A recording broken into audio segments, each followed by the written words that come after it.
We've been reviewing the book from Paul Hajek from Clutton Cox. Don't even think about buying or selling your home until you've read this book. It's a 5-star rated Amazon book, and we've been going through the chapters, just really explaining some more information about these chapters.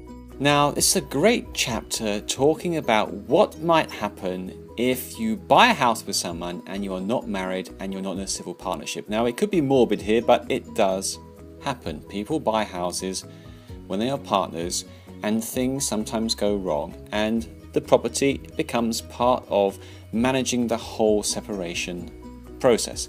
Now, some great answers here as to what you can do to make this potentially less problematic. Now, the first one is you can put the deeds of your property into joint names.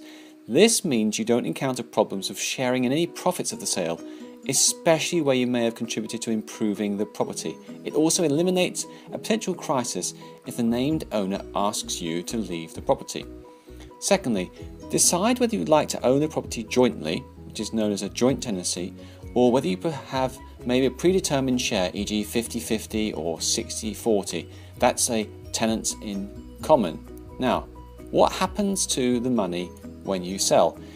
If you've put in an unequal share rather than simply having your capital returned on sale or transfer, you can have a contribution expressed as a percentage in a document known as a declaration of trust.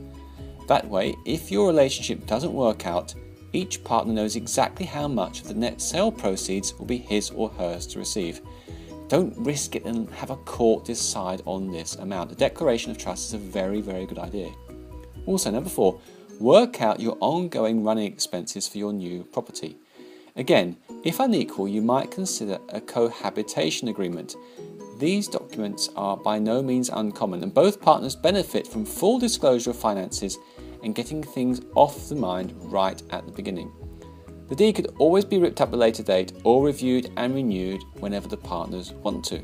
Now, number 5. Making a will is essential advice, especially when you've decided to hold the property as tenants in common. Without a will, there's no guarantee the property will go to your partner on death. In fact, in the worst case scenario, with no agreement with the executors of the deceased partner, you might be forced to sell the property and only receive your original share.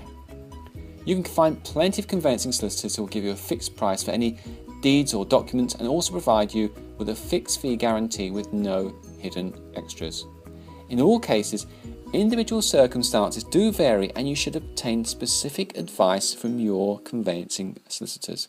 If you want some advice, feel free to head to cluttoncox.co.uk, and if you want a great book, please download the free book from the website. Paul Hajek and his team don't charge for a friendly chat.